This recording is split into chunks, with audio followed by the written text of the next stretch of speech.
StarCraft fans! This is Falcon Paladin coming to you with yet another daily Legacy of the Void upload. And today it's going to be a short game compilation from WESG 2017, the European Qualifier. And game number 1 will be between NightEnD and ShoWTimE here on Ascension to Ire, the latter edition. Yes, this is the very best that Europe has to offer for the StarCraft 2 scene. There's a $40,000 prize pool for this tournament. And let's get right on into it. In the top left-hand corner of the map, it is the red Protoss player. His name is NightEnD from the clan Izimba. And in the bottom right-hand corner of the map, it is the blue Protoss player. His name is ShoWTimE from Arma Team. Romania versus Germany, where ShoWTimE is the German Protoss player, and the Romanian Protoss player in red is NightEnD. NightEnD has sent me many replays to my channel. ShoWTimE's been featured here for many years as well. Very excited to see how this is going to work out. This is all in patch 4.0, so we should see some shield batteries possibly. The new Stalker's definitely going to come into play here.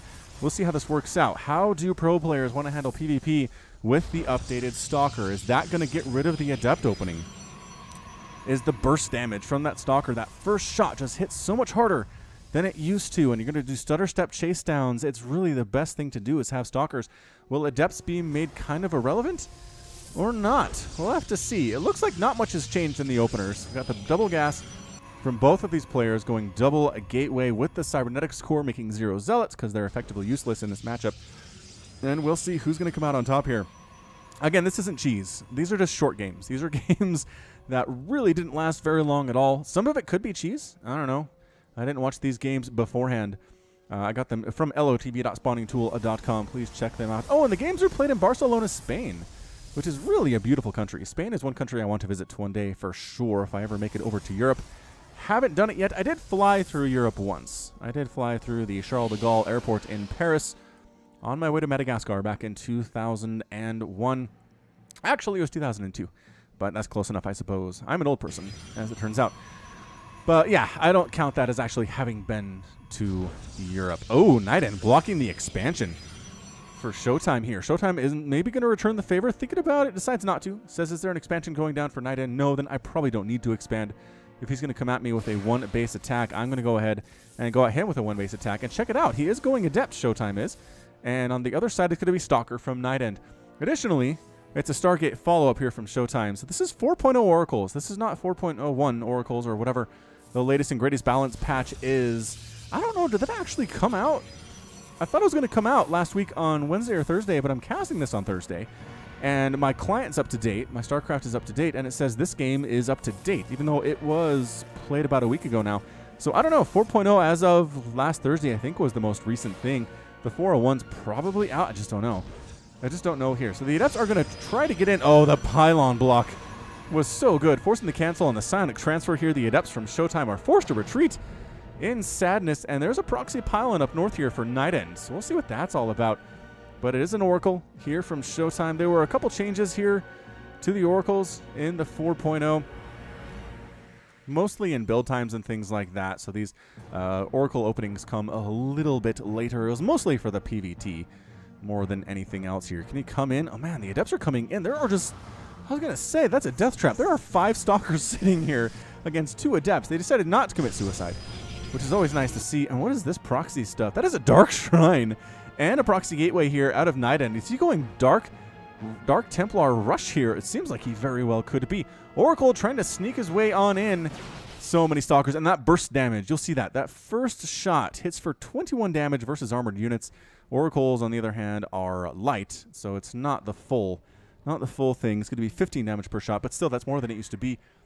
And expanding behind this is NightEnD. Finally expanding is ShoWTimE. His base is a lot closer to finishing than NightEnd's is. So if this goes much longer, ShoWTimE's going to have a pretty big advantage. The question is he going to be ready, right, for Dark Templar? Double shield battery here at his wall for ShoWTimE. He might be worried. He didn't see much tech when he scouted with those Adepts. Oh, the Adept shade vision was increased here too.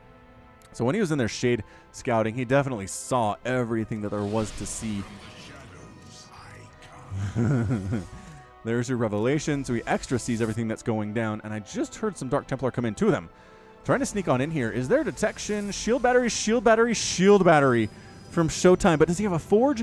No. Does he have an observer? He almost has an observer. He's making one. He's not chrono boosting it by any means, but he has one. Dark Templar getting into this main, or the natural mineral line. Going to try to get up here inside the main base, but actually blocking it off very smartly. That Observer is just about to pop out here. This is very, very limited time to get this thing done. 7 kills. There's the Force Fields keeping the DTs in now that they've been spotted by the Observer. And they're both dead. So 6 probes went down for ShoWTimE. Not a massive amount by any stretch. Double Adept trying to sneak into this natural base for NightEnD. And actually decides to go for it here. Double Oracle trying to pick off these probes while the Stalkers are busy with the Adepts. Interesting strategy here from ShoWTimE. Loses 1 Oracle but kills 10 probes in the process. ShoWTimE's up 37-23 total Harvesters. That is such an advantage. And NightEnD calls the GG. He knows losing 10 probes there, and his Dark Templar Gambit didn't work out as well as he hoped it would. NightEnD, unfortunately forced to leave, and ShoWTimE gets the win here in game number 1 of our short games compilation. And yeah, just survived the Dark Templar attack, and then a little Oracle Adept play at the natural base of NightEnD worked very, very nicely for ShoWTimE, and he's your winner. All right, so let's come back with more short games in game number 2 in just a second. For game number 2 of our short games compilation, it will be a match between uThermal and Serral here on Abyssal Reef, the Ladder Edition. In the bottom right-hand corner of the map, it is the red Zerg player, Serral. Actually canceling a drone there. What are you planning? Oh, he's going 12 pool. He decided at the last second to go 12 pool against the blue Terran player in the top left-hand corner. His name is uThermal, also known as uThermal from Team Liquid. And I was trying to decide as this game was loading up. Serral's the best Zerg player out of Europe, right? He just is. He's the greatest. uThermal, honestly, probably the best Terran player out of Europe. So we're looking at, again, the best that Europe has to offer for StarCraft 2. These players both have major wins in major tournaments against the best the world has to offer. So I'd say, yeah, this is a very elite matchup coming at you here in game number 2. It's going to be a 12 pool with double gas. From Serral, what's got to be? It's got to be Ling Drops. It's got to be a Ling Drop. Sending that Overlord across the map with that 0.9 move speed here in patch 4.0. That's extremely important. And going for, Roach Warren. Okay, so it's not going to be Ling Drops. Obviously, that's too much gas. You don't have 2 extractors for a Ling Drop. Instead, it's going to be a Ravager push. So we've seen this work very well against Terran players. We've seen Terran players hold it off as well. It is one of the more exciting things you can see in StarCraft 2, in my opinion. It's not a guaranteed win for Serral here. uThermal, if he sees it coming, if he reacts appropriately, maybe gets a bunker here at the top of the ramp, a couple bunkers, walls off very nicely. He might have to sacrifice his natural base when it arrives, but at this point, it's going to be done by the time the Roaches and Ravagers show up. So here we go. Roach production beginning at 1 minute and 45 seconds. You thought Lings being produced this fast was scary. Serral says, no. I got Roaches on the way, sub 2 minutes. What you going to do about that? A couple Lings out early here for Serral, maybe just for distraction. He's hiding them, though. Up here at this base to the right side of the natural of uThermal. I don't know why he would be doing that. I don't know what hiding does. Oh, I know. He's trying to make uThermal think this is a standard 15 hatch timing. If he sends him in now, then uThermal knows it's a 12 pool. We saw this. We saw this play from somebody at the Gauntlet Global Open a couple of weeks ago. A Zerg player hit his Lings and sent them in at the timing. That it makes more sense if it was a 15 hatch and a 15 pool or so. So the Lings come in. uThermal should not be worried at all. He's got his Reaper out. His false sense of security here. Gonna let him kill a couple of these Lings. Ling does get in for the scout, though. Before it dies, sees there's a factory coming in, but sees there's no bunkers. This is bad. This is really bad for Thermal. Oh, there we go. Here come the Ravagers. And now uThermal knows. All right, what am I going to do? Pull all the SCVs. Pull the SCVs. I don't know if it's going to work. Grosabile's going down to try to get that reactor. The reactor would be real nice right now on that barracks. The SCVs are trying to mineral walk and get a surround on these Ravagers, but no. Serral is not allowing this to happen. The SCV kill count is increasing massively. Thermal is still up. uThermal's still up, but for how long is the question? Grosabile's taking out a supply depot and a reactor, and this barracks is going to catch on fire here as well. There's only a single Reaper for uThermal, and man, this is, again, just another testament to why you want to scout. All right, the SCVs do get a full surround here, but there are just too many Ravagers. There's a Roach here as well. Grosabile, I think, actually killed one of his own Ravagers, but it really doesn't matter at this point. 20 SCVs have gone down. It's only 9 remaining for uThermal. His natural base is effectively forfeit, although he's still mining from it. That is how baller Liquid Thermal is right now. He's still mining from that base. There is a Cyclone up. A Cyclones versus Ravagers, not as good.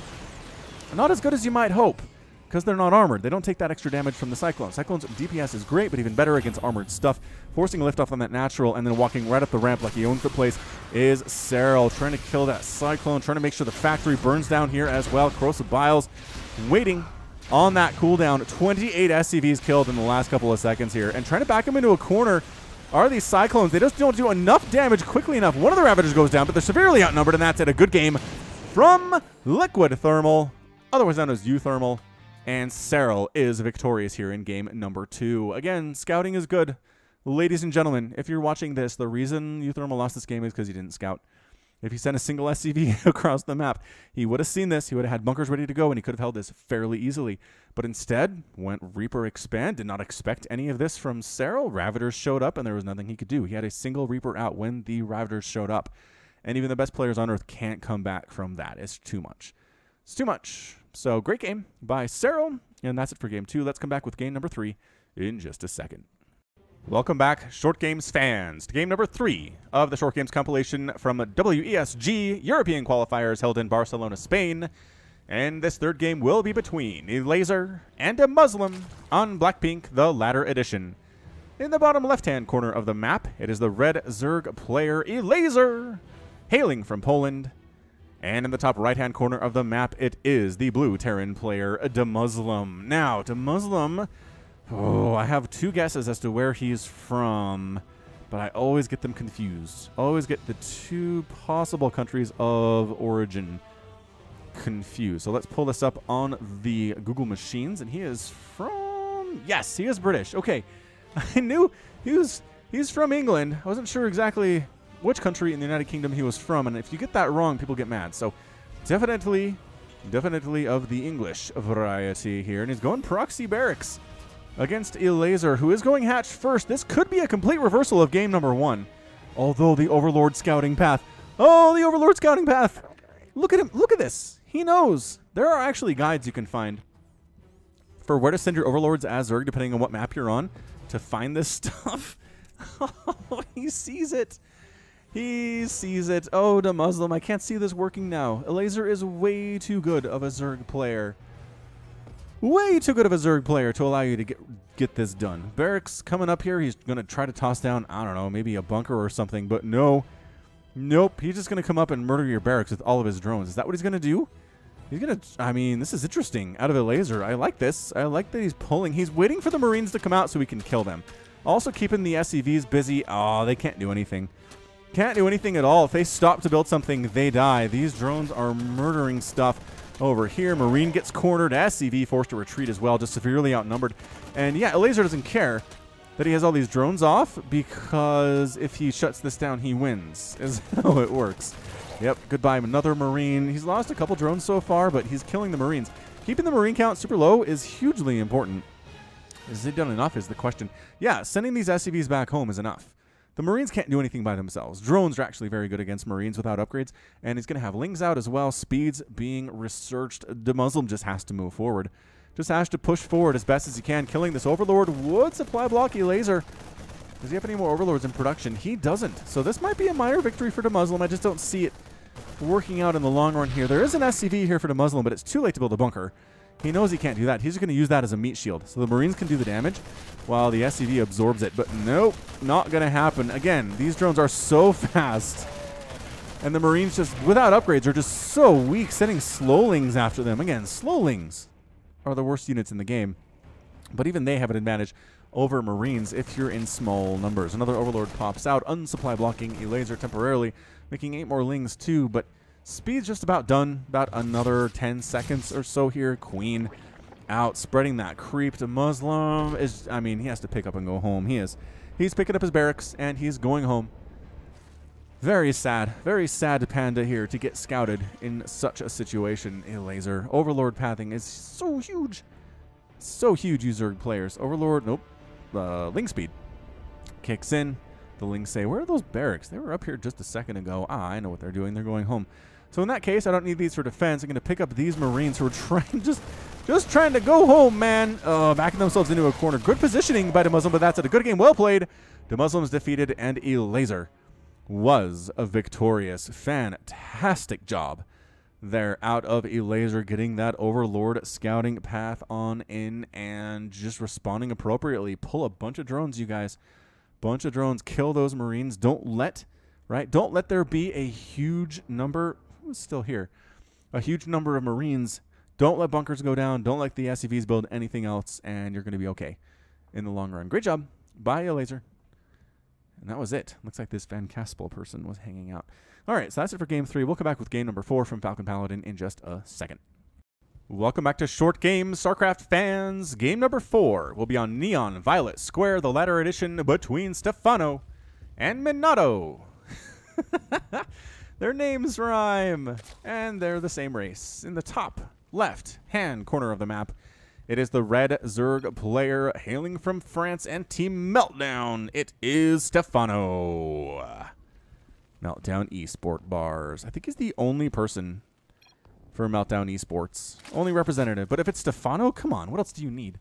What a great dude. And in the bottom section of the map, bottom right specifically, it is the yellow Zerg player. I love yellow. You know that I do. Minato, hailing from Ukraine and part of Iron Chain. We've seen Minato on the channel from time to time. He has submitted many replays to Falcon Paladin. Stefano has not personally submitted any replays to me, which makes me sad, but most pros haven't. But we've seen him on the channel anyway as part of professional tournaments just like this one. So it is going to be a ZVZ. Well, so Zerg's going to lose here, and Zerg is going to win. For those of you who don't like watching Zerg win, I apologize, but also a Zerg loss. Does that kind of offset your anger? Is that how that works? I don't know. But Minato is going pool first. Extractor pool here and not expanding. Why would you one base this? He's going to try to one base against Stefano. Sometimes we see that with players that are a little lower ranked, maybe not quite up to snuff against their opponent. They try to cheese it and make things happen by catching their opponent by surprise. And we've seen some surprise on this channel so far. We have definitely seen some surprise. We've seen some surprise that was handled well and some surprise that was not handled well, and that is kind of how you win early games. Baneling Nest. A one base Speedling Baneling bust here out of Minato. Setting Lings up, checking to see. I mean, not really checking anything, I assume. Oh, that's cool. I love these little doodads so much. Getting distracted here, but free Protoss Orange in every order. Is that what that said? Free Protoss Charge? Very confused. All right, anyway, setting these Lings up in a way that shouldn't be scouted, but that Overlord by Stefano did end up seeing them. What's he going to do? Immediate Spine Crawler. Immediate Spine inside his main base, getting 2 Queens, getting 4 Lings, getting speed of his own. That Baneling Nest is done for Minato. So you can see the yellow Zergling streaming across the map right now. Stefano might just have to give up on his natural entirely here in order to win this thing, but he does have a slight advantage. 4 Lings to 2 Lings. Where are the rest of them? Oh, they're turning into Banelings right out here. They can't be killed by these Lings of Stefano either. It always feels redundant to talk about Lings and Banelings. And here we go. The Banelings trying to sneak on in here. They've got an escort. It's like an X-Wing escort of B-Wing bombers in Star Wars, which is coming out soon, you guys. December 15th.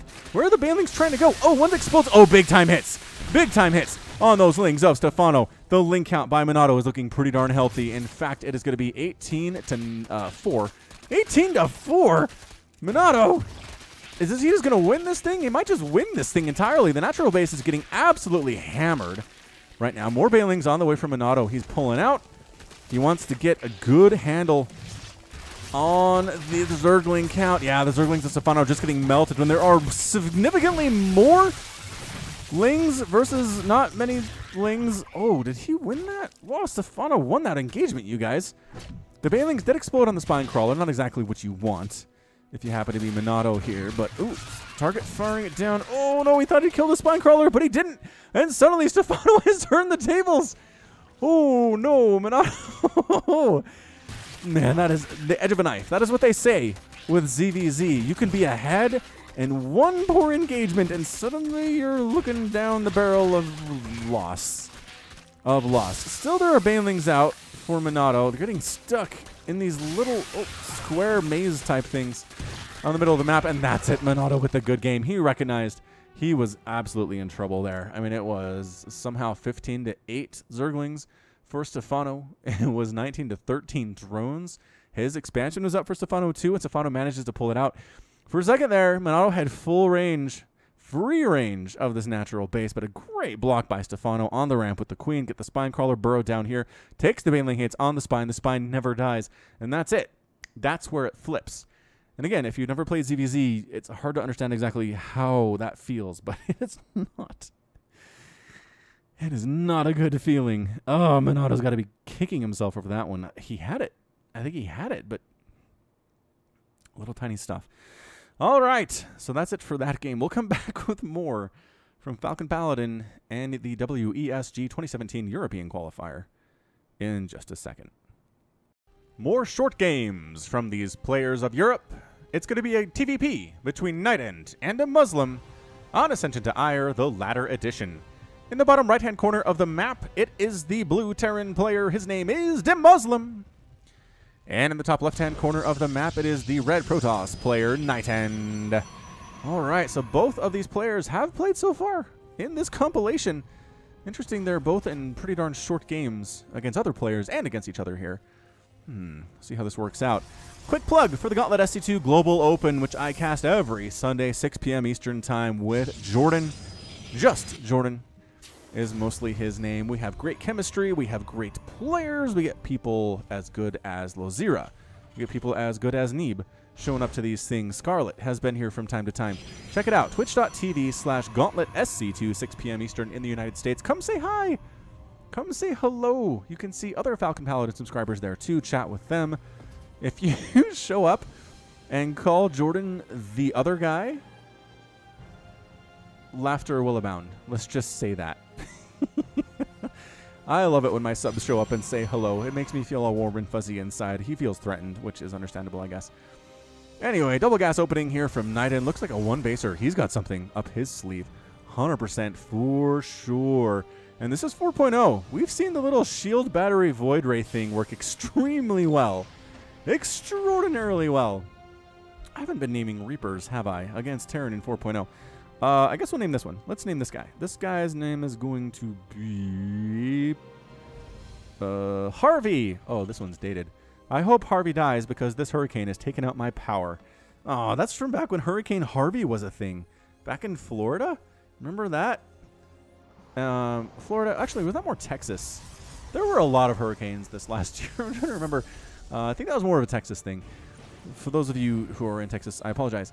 Anyway, here's Harvey. Harvey, the creator hopes that you die, is what this is. Yeah, that's a proxy Stargate from the NightEnD, and he can't really get the shield batteries down because the Muslim is scouting this. I need to cast one of the games where that happens because I really don't know how the Protoss player gets these down without them being killed by the Terran. It doesn't make any sense to me. It really doesn't. All right, so Harvey is scouting for proxy stuff, as we can see. Can he find it? Oh, he's going to find it. He found it! Harvey's a winner! Harvey finds the proxy Stargate of NightEnd's. All right, NightEnD making a stalker back home. He's trying to save it, but no. There's a missile turret up here in the mineral line for the Muslim. He's making Marines. He's making a factory. He's doing all the things you want to do in the situation. And it's an Oracle. Oracle getting Chrono Boost out here. But again, the presence of the missile turret pretty much shuts that down. It does. I'm trying to think of a way it doesn't shut it down, but it totally does. Yeah, so this is going poorly for Sir NightEnD. Nice guy. One of the nicest guys you'll ever meet in the StarCraft 2 scene. The Muslim is a super nice guy, too, and he's been around forever. He's been around since the beta days of Wings of Liberty. I don't know if...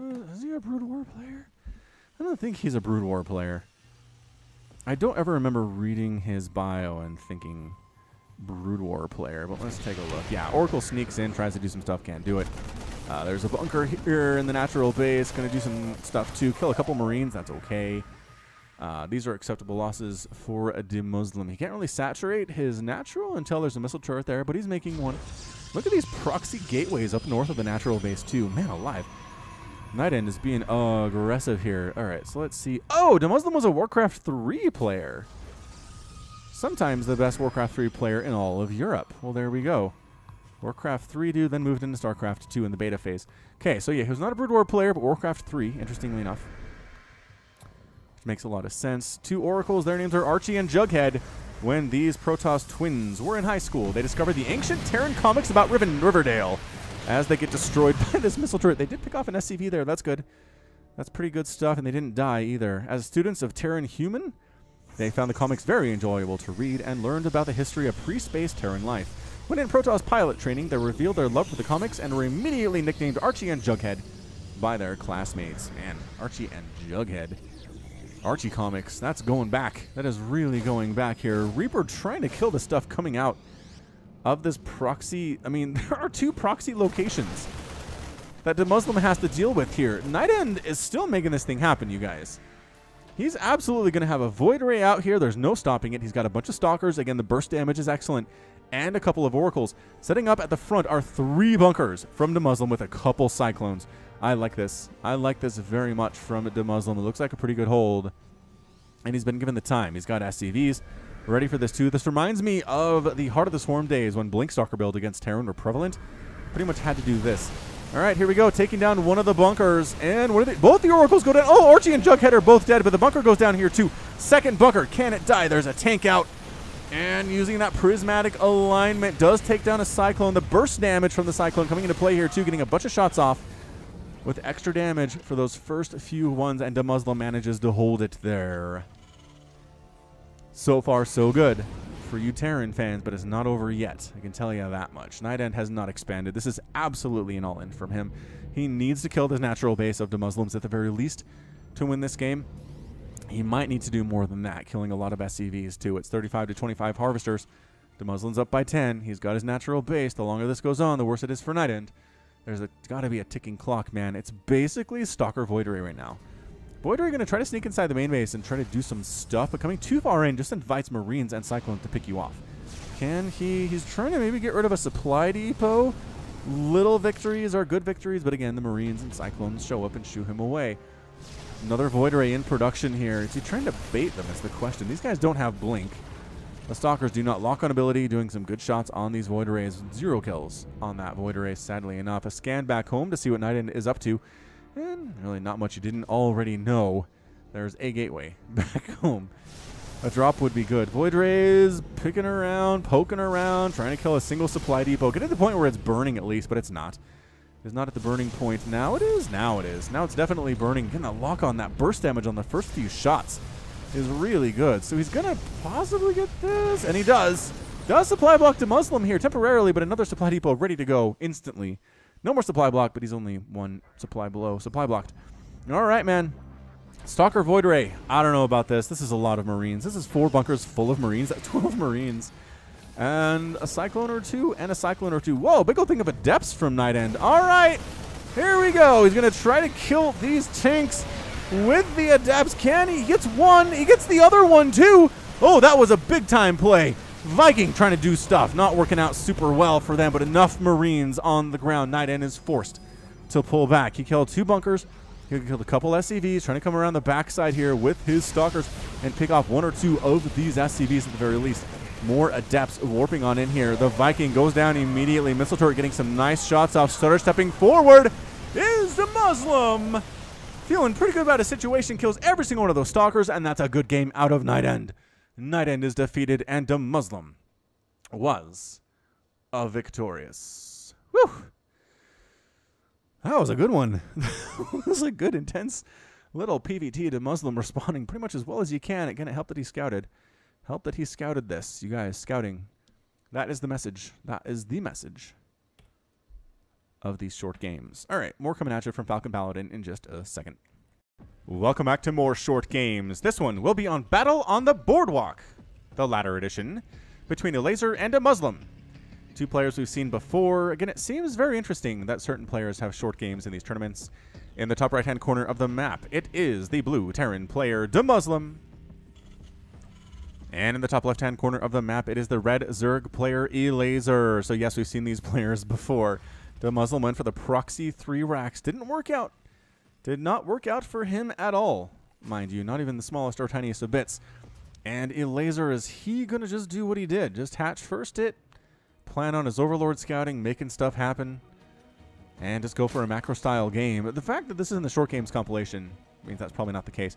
I should probably just try to sneak in just a long macro game into here every once in a while just to throw you guys off.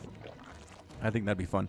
But he's going hatch first. Hatch first here at sub 1 minute, about 17 supply. Should see an extractor and a pool. There's the extractor and the spawning pool, also at about 17 supply. Just, it's safe, you guys, pretty safe, as long as you're scouting properly, either with Sloverlords or with drones. Did the Muslim go? He went command center first. Oh, the Muslim. How brave are you? Command center first against a laser, a wildly terrifying Zerg player, but might get away with it. This Sloverlord is going to scout it eventually, but not really, I think, in time for a laser to do much about it. Okay, actually, it's sooner than I thought. If you can get all the way over here with an Overlord in like a minute and 30 seconds, jeez. I mean, this 0.9 upgrade does not seem like a lot if you just look at it mathematically, but dang, it is affecting a lot of the gameplay here. So there's a spawning pool for a laser. A laser has a couple options. You can either try to shut this thing down with Lings and Banelings, maybe get some roaches out too, just make the Muslim lift this off, possibly lose it. It would be real sad for him, but it's a risk that you run. And here's a Reaper on the way for the Muslim. He's absolutely trying to make sure that Lings can't shut this thing down. Although, again, there's your timing, so maybe not. Not even possible. Not even a possible. Alright, so this Reaper's name is going to be Aegon Targaryen. He is the union of ice and fire. Oh, Aegon Targaryen. Game of Thrones reference for anybody who is curious, but it doesn't spoil anything. Not spoiling anything. I will be quiet. Alright, Reaper heading on out. Aegon, trying to see what he can do. Yeah, here's a bunch of Lings. This is more Lings than you normally see. But they don't have speed, which means they're forced to retreat. A single Reaper can kill essentially an infinite number of slow Lings because they're bad. And, whoop, somebody left. What's going on? An observer left. That's okay. No big deal. I love these little beach chairs. I love the idea that some Terran families just kind of set up here and watch the carnage from the luxury of these beach chairs. Like, oh, look, honey, it's a bunch of Zerglings running past with a Reaper chasing them. Don't see that often this time of year. And then his wife goes, yes, dear. You say that every time. All right, so Ling's heading down the southern path now. This is a lot of Lings from a laser. He's making 12 more too, and he's getting speed, and he's getting pneumatized carapace. And does he have an evolution chamber is my question, because, oh, he has an evolution chamber. It's going to be drop lords, and there it is. There's your drop lord. The Muslim, is he ready for this? He's making a couple Hellions, which seems good. Hellions real good against Zerglings, but against this many speedlings with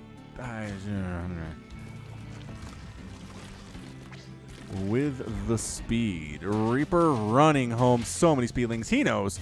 He knows what's up. And here we go. SCV is forced to fight for their lives. Never what they want to do. Falling by threes here. A couple of Hellions roasting up. And the laser just picks him up in his speedy drop lord. Attacks at the natural base. Attacks at the main base at the same time. The Hellions aren't quite sure where to go. And this natural base is absolutely going to die. Ah, Queen's joining the party too here at 4 minutes. And the Queen's going to drop right on top of these Hellions, boxing them in. Oh, the Hellions are stuck, forcing a lift off on that barracks for them to retreat. Splash damage for Hellions doesn't hurt their own units, which is really, really good. Queen's getting surrounded here by some SCVs and some Hellions. They know they need to break that down. There we go. Breaking down the supply depot allows the flood of Zerglings in. So many dead SCVs, 21, 22 dead SCVs. The Hellion count is at 6. Is it enough, though, is the question. Doesn't look like it is. Losing Hellions down to 3 now. 3 versus a bajillion Lings, and that's it. A laser wins that one in 4 minutes and 43 seconds. The Muslim has left the game. And that's it for that game. Wow. Ridiculous. Ridiculous game for sure. All right, so that's it for this game on Battle of the Boardwalk. I think we have 2 or 3 more to go. Sounds about right. Trying to go for Cloak Banshee, which I don't think would have helped all that much against 100 Zerglings. Sadly enough. All right, more coming at you in just a second.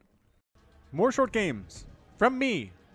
In the top right-hand corner of the map, it is the red Protoss player ShoWTimE versus the blue Zerg player in the bottom left-hand corner named Starbuck on Blackpink, the latter edition. Starbuck is a Slovenian Zerg player who plays for Team MIA, as we can tell by his tag there. Before StarCraft 2, he was a casual Warcraft 3 player. He does prefer long macro games, but often mixes in his special tactics in series, as it says on Team Liquid. I'm not sure anybody else is allowed to do special tactics, except for White Raw, you guys. Regardless, it says he is known for all sorts of styles. Greedy to save, making it hard for opponents to know what to prepare for. He played for Mouse Esports a little bit. He's beat players such as ShoWTimE and Genius in different tournaments back in Heart of the Swarm. Not a lot is said about him in Legacy of the Void, but he showed up. He showed up to the WESG European Qualifiers for 2017, and he's going to see what he can do here against ShoWTimE, who really just needs no introduction. He's been around for a long time. He's terrifying. He's tactical. He's smart. His macro's great. His decision-making is unparalleled in the European scene. Is he possibly the best Protoss player in the European scene? Who's better than ShoWTimE from Europe? I don't think there's anyone. I don't think there's anyone else. I'm going to get killed in the comments of this video. I can feel it now. Can feel it in my bones, but that's okay. That's all right. All right, so boop, there goes the spawning pool, popping right on up. And nothing too crazy here. Nobody's one-basing it, that's for sure. This is a very standard one-gate expand pylon gateway expansion. Well, let's see. Pylon. What's the order there? I don't know. Something where there's an assimilator, and then an assimilator towards the end of it, and then after that, your cybernetics core. And once the cyber core is done, you can decide pretty much whatever you want to do here. Probe trying to see when do the lings come out. The answer is now. Run! Run, probe! It is a race to the death here on Blackpink, which is just so retro. It's like a retro 80s map. Kind of like it a lot. Speaking of retro 80s, did I mention I watched Atomic Blonde with my sister for her birthday last month? I might have brought it up. Can't entirely remember, but it's got Charlize Theron in like a super brutal James Bond-ish type role. It's definitely a radar film. Definitely has some adult material in there, but man, the fight scenes are some of the brutalest I've ever seen. But good, I can recommend that one for sure. All right, so let's see, possibly an Oracle opening here from ShoWTimE. He could be going for Phoenix as well. Just really depends on what he wants to do. And it just feels Oracle is what it does. Is Starbuck going to be ready for it is the question of the day. Again, he has experience against all sorts of things, but he could just be caught with his pants down against a single Oracle here, which we are going to name if in fact that's what it is. Come on, Stargate, do something. It is Oracle. This Oracle's name is Beamy. Beamy is trigger happy and loves destroying workers via her pulsar beam with a beaming smile on her face. Even though Protoss can't really smile. Can't really smile, turns out. Hoorah! Alright, so where are we? It's going to be an Oracle opening. Wow, that build time was pretty good. Do you see build times here? 36 seconds on that build time. I believe that was increased in the latest patch. So we shouldn't see super early Oracles at this point. Is that probe going to live? Nah, Speedlings. Speedlings kick in. They see the Oracle. Okay, reaction time. Oh, there's already a Spore Crawler coming down for Starbuck. He is ready for this, man. He's got 2 queens in the natural base and a Spore Crawler and a queen in the main base. Beamy is not going to be able to do much damage at all, sadly enough. There is a shield battery on the way from ShoWTimE. Building that sucker, I'm going to guess, in the natural? Yeah, walling off this natural base. He's got a shield battery, which helps immensely against all sorts of attacks. Oracle, Beamy trying to just find something to kill, and might get, oh, going to throw down a stasis ward. Boop. Catches a couple drones. Could have been worse. Could have been much, much worse. I'll have to replace those guys on the gas. Come on, Starbuck. Replace them. Get 3 on the gas here. Oh, this is not good. This is not good for him. Does he intend to have only 2? I guess he's not fully saturated on his main base. He's going for a third here at 4.5 minutes, which is pretty good timing from the Zerg player. Overlord died to what? What the heck killed an Overlord? Oh, Void Ray. Here we are. Void Ray running around. Killing Overlords. Robotics facility on the way here from ShoWTimE 2 and Queen Spore Crawler. Look at that root time on that Spore. Boop, boop. Couple shots. Revelation. Beamy knows she can't get much done. The Zerg player is entrenched. Has enough static defense to make this thing happen. Evolution Chamber. Double Evolution Chamber actually back here in the natural base. And is there any higher tech at all? Hydralisk Den. All right. I mean, I really should have just guessed Hydralisk Den. Should have just said, you know what? If I don't know what the Zerg player is doing, it's Hydralisk Den. And it would have been correct. Twilight Council on the way. Forge 2. Popping on up. And while there's a bit of a slow time, I would like to plug my Patreon page. Patreon.com/FalconPaladin as a Robotics Bay. In here too. Could be Colossus. We'll see if that works out. Anyway, I do appreciate everybody who's supporting me on there already, even those who are supporting for $1 a month. Even $1 a month from everybody would be ridiculous, you guys. Ridiculous. Do I give you $1 a month worth of content and entertainment? I feel like I do. I mean, it's cast every single day of the week, no matter what. I've never missed a day. Never missed a day. There were some days I took days off when I was doing 2 casts a day, and I had Sunday casts as well I was doing with Gauntlet. That was too much. But most of the time, no. So anyway, that's it. Patreon.com/FalconPaladin. Observer Scouts on in. Here come some Hydralisks. They don't have muscular augments yet, but it looks like Starbuck is timing them to be done with that upgrade when they show up. This is just not enough Hydralisks. There's 4 of them. I think you need more. I feel like I need more than that. Lurker Den. Ah, he's waiting for the Lurker Den to be built. Okay, and it's definitely Colossus as predicted here. Is he getting, yeah, just now starting Extended Thermal Lance. They were buffed, Colossus.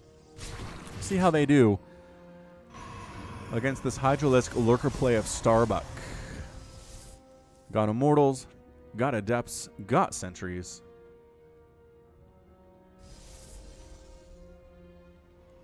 And ShoWTimE not actually pressuring at all. I mean, other than this Oracle play, he hasn't put any kind of pain on Starbuck. I mean, Starbuck has lost 4 Lings and an Overlord, which is really nothing in the grand scheme of things. He keeps getting Revelated, which is kind of annoying, but not the end of the world either. Really should be going for a 4th base, but it looks like a 3-base Hydralisk attack coming into this 3rd base location of ShoWTimE. He's got 3 shield batteries up. Oh, there's the Lurker. That's the key. That is the key here for Starbuck. Ling's Hydra is getting some additional early volleys in here. Don't get trapped. Oh, gets trapped by a couple force fields. Couple Hydras die, but nothing too game-endy for the Starbuck. Trying to come around from different angles, trying to get the Lurkers burrowed, burrowing the Lurkers in. At a place to catch Colossus that are coming in out from that natural base. I like this positioning. Guardian Shield is up. That does decrease by 1. The damage done by Lurker Spines. Trying to kill one of them, can't do it. Nice Revelation. The Lurkers are detectable. And again, just nice back and forth kiting here from ShoWTimE. Oh, but Starbuck getting inside the natural base with his Hydras, with his Lings. He's trying to deal with these Lurkers, but he just can't do it. And there's so much blue sitting inside his natural base right now. It's super bad for the Protoss player, but he's got a bunch of Stalkers doing some good things. Cybernetics Core does end up going down. Lurkers destroying Stalkers. Lurkers getting hit from distance, but doing damage here too. There's pretty much only Colossus here left for ShoWTimE, which is incredibly bad. More and more Hydra streaming across the map here. ShoWTimE is showing extraordinary amounts of patience against this. Continual Revelations tossed down on these Lurkers. Doesn't have to worry about detection as long as that Revelation is up. Look at this probe. Dodging the Lurker Spines. Getting a Templar Archives is ShoWTimE. Working on a Spire back home is Starbuck 2. And here we go. Lurkers burrowing themselves. There we go. Positioning themselves here at the natural base. There is a single Colossus trying to burn through this Lurker, but it takes so many swipes to take it down. It's forced to pull back and reburrow, but that gateway goes down, and everybody unburrows, trying to now go for the 3rd base. He's a little indecisive here as Starbuck. Not quite sure what he wants to do, but ShoWTimE is forced to fight on 2 fronts right now, making Immortals. Immortals are going to be the answer to these Lurkers for sure. Colossus are okay, but they're not a wonderful answer. I mean, they're working all right. They're just not exactly what you want. How many Lurkers have died? 1 Lurker's died so far. Starbuck's done an amazing job keeping these guys alive. And as soon as I say that, another one's going to die. Yep, jinxed it. Jinxed it. Another Lurker does end up going down here. Lings and Hydras and Lurkers continuing to creep on up here, sieging forward into position to hit stuff. Can actually hit this mineral line at the 3rd base of ShoWTimE. 4th base is up for Starbuck at 63 to 66 Harvesters. I'm liking this out of Starbuck quite a bit. And here it is. Lings coming from the left side, trying to get this round on these Colossus, forcing ShoWTimE to come from the top side here too. The Colossus are dead. The Colossus on the north are going to die as well. Is that going to be it? Oh, the Immortals are gone. That's going to be it for ShoWTimE. And that's a good game out of ShoWTimE. ShoWTimE is defeated. And Starbuck is your winner in 10 minutes and 3 seconds. What an aggressive play there out of Starbuck, especially going 3-base Lurker Hydra Ling. And ShoWTimE, again, extreme patience there. Did a great job. It ended up losing 4 Colossus, 19 Zealots. I mean, resources lost here is 9,000 for ShoWTimE and 5,000 for Starbuck, and lost 3 Lurkers and 23 Hydras and 74 Lings. But the grand scheme of things, that's not much. I mean, I'm going to be honest, I did not see Starbuck winning this game, but he did. He did, and that's why we play the game. This Slovenian player I've never heard of before took down ShoWTimE. And I'm not sure if he won the whole series against ShoWTimE, but he won a game, and that's why we play the game. All right, one final match coming up next in just a second. Well, welcome back to the final match of Short Games Compilation from Barcelona, WESG European Qualifier 2017. And it's going to be between, let's switch these guys up on the top right. There we go. Going to be between uThermal and Bly on Abyssal Reef, the latter edition. In the top left-hand corner of the map, it is the red Zerg player uThermal from Team Liquid. And in the bottom right-hand corner of the map, it is the blue Zerg player Bly, hailing from Ukraine. Ukraine has some good representation here. Some good representation here today. Ugh, excuse me, got some bad heartburn. Had some pizza tonight. Never a great idea to have pizza and then cast StarCraft. Anyway, uThermal is Dutch, just like ShoWTimE is. Some pretty good representation out of their country as well. All right, so who's going to be our guy? Who's going to be the one to be aggressive here? Does a pool first out of Bly? Not a 12 pool, I don't think. Maybe that was actually a 12 pool. All right, some aggression, but there's definitely a hatch coming down here too. So not a one baser, but you might have some things. Might have some things planned. Although sometimes that early pool and then an expansion is just a way to deal with 3 racks Reaper, which uThermal has been known to do. He's definitely shown up in 2 or 3 or 8 of games that I've cast going for 3 racks Reaper against Zergs especially. So Bly is right to be safe. He is right to be concerned. And even if that's not what this is, and it's not, everything's okay. It's going to be 1 Reaper coming out here from uThermal, though. Let's see if we can find another Reaper name for him. Reaper name is going to be...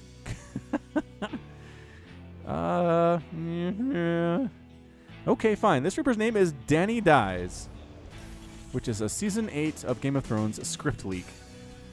You guys are hilarious. Hilarious. It's a long time until Game of Thrones comes back to you guys. Super long time. Like, I've actively tried to forget it exists, so I don't just wait. You know what I mean? Like, actively waiting for something is terrible. Alright, so Danny Dies is going to die. Really, really difficult time here. Because with that pool first, hey, check it out. 1 million Zerglings are out. However, the Zerglings were intended to go over there and shut down this expansion building by uThermal, but now with the presence of the Reaper, I'm not sure that they can. Actually, 2 did sneak on up this north path. They're going to try to get this SCV before the command center finishes building. Oh, go, go, go. Go, Lings, go. Find it. Find the SCV, and it's going to be close, but they do pause it. They do pause construction here. Reaper Danny Dies, tries to do some stuff back at Bly's Natural, but gets that thing shut down pretty darn easily. And Lings, papa, papa, papa, papa. Oh, man, SCV, very brave. And SCV comes in, does a little bit more kind of finishing. And now there's a Hellion and a bunch of Marines. And by a bunch, I mean 2. 2 Marines. All right, so finally, SCV number 3 comes in to finish the command center construction. And the Mule calls down before it even finishes building. Look at that timing out of uThermal. Single Hellion trying to sneak on down and get some stuff done. Just don't know what a single Hellion is going to be able to do here. There's Roaches, there's Ravagers. Hellion gets 1 shot off, and then very smartly gets the heck on out of there, and then dies. The getting out of there part of that plan did not go exactly well for uThermal. He's got a medevac on the way. Tossing out additional Marines, getting a tech lab on top of his factory while third base goes down here for a Bly. Bit of an attack here from Bly. Ravager, Roach. Nothing game-endy, really even close. I guess he's looking to see if there's any more Hellions pushing out, but there are not. Single Cyclone. A few Marines here, too, mixed in a bunker at the front. The bunker means he expects an attack from Bly at some point, but again, no real guarantee for it. Meanwhile, double pumping Hellions, getting a Banshee with Cloak is uThermal here. Seeing quite a bit of Banshee with Cloak in patch 4.0. I don't think they were changed at all. Like, the upgrade wasn't made cheaper, as far as I know. I'm not sure why this is what we're seeing, but I don't know. Cloak Banshees always give me a fit in my diamond laddering experiences, and so, hey, why not give Bly some problems, too? Cyclone Marine attack here at the third base location. Going to try to take down this hatchery. Couple Ravagers, enough to chase this away. Corrosive Vial's going down, and they do hit the Cyclone Queen here as well. And look at this micro on display from uThermal, picking everybody up, getting them out of there, but the third base is saved by Bly at the same time. Going to try to sneak into the main base. Perhaps get this Roach Warren, but nah. Roach's Ravagers already here, ready with that Corrosive Vial once again, and yeah, uThermal's forced to pick up and boost on out. Queens really want to shoot down this medevac as it flies by. Bam, bam, bam, but saving a boost was uThermal, and she gets the heck out of there. Banshee here for uThermal, just about done with Cloak, as we can see on the right side, thanks to the Game Heart interface. Metabolic boost wrapping up now too. Speedling's done, and here's a Lair. So 3 base versus 2. uThermal's third base is on the way, but it's not even close to being done yet. Banshee going to sneak on in here to the natural, but guess what? There's a Spore Crawler, there's a Queen, and I mean 2 Queens especially. Going to be able to shut this thing down for sure. Bam, bam, bam, bam. Oh, Spore Crawler has to reposition itself. And Banshee able to get some more stuff done here. Again, in the hands of a pro player, this is really great. But the counterattack by Bly is here. Roaches taking down this bunker at the front. Going to get rid of it for sure. Defensive Banshee. Second Banshee here trying to make things happen. Natural base by uThermal is effectively a ghost town. Banshee forced to come home from the front to try to deal with this. Zerglings on top of that orbital command, forcing a liftoff. Supply depot is getting attacked here too. Liquid Thermal is supply blocks. Roaches versus Hellions, not what you want to see if you are the Hellions here. Even though there are a goodly number of them, this is counterattack by Bly, doing a ton of work. But can uThermal stabilize is the question. Looks like he can. Double Banshees in the sky. Got a Cyclone. Is that 3 Banshees? No, it's just still the 2. Just still the 2. Roaches basically delaying so everybody else can get home. Oh, Ling's coming back around to this third base of uThermal, peeling some of them off to kill some stuff. And can the Lings get inside the main base? At the very least, they're going to try to kill the Cyclone, but only 2 or 3 of them can attack at the same time. You really want to get a full surround on that Cyclone if you're going to kill it. And the Cyclone does have a total of 5-6 kills, holding that against the oncoming Horde. Fourth base by Bly. Tapping in it now. Big time counterattack from uThermal. He's got Hellions. He's got Banshees. He's got Cyclones. Does he have an armory? He does. He can hellbat these guys, and I feel like that's what he's planning on doing. Feel it in my heart of hearts. Spire. Oh, Spire is a real good answer to this, actually. Mutalisk against Hellbat Banshee. Oh, Bly. You have good answers. However, third base in trouble. Hellions roasting on up. Are they going to change themselves into Hellbats? No, doesn't look like they are. Banshee's going to town on this fourth base location. Queen's trying to save it. Bly might have expanded a little bit too soon, and there's the Cloak. There's the Cloak on the Banshee. Do you not have Overseers? Do you know there are Cloak Banshees out here? He has 1. Where is it? Oh, here it is. Coming up here. Queens transfusing themselves. Roaches versus there's the Hellbat transformation with the Cyclone. Cyclone's so very good against Roach, but Bly just barely managing to hold on there and forcing uThermal back. So he's taken damage to his third base and his fourth base, but they have survived. He has not lost them. That is kind of key here. 59 to 52 total harvesters. Bly is up about now. We've got ourselves a resources loss tab of 2,000 for Liquid Thermal and 2,400 for the Bly. Woo! Mules harvesting here at this third base location. And Queens spreading creep. Again, it's just a bit of a quiet moment here. 9 mutas on the way at once for Bly, getting himself an infestation pit too. So again, this is 4.0. So burrow fungal is still a thing, which uThermal might come to understand to his sadness. Okay, these roaches tell uThermal something. They tell him, right, that these aren't Ravagers, and they could be. He's saving the gas for something else. What could he be saving it for? Could definitely be Mutalisks, and starts 2 Thors on the way here for uThermal right now. Roach is just trying to kill as many SCVs as possible while not dying.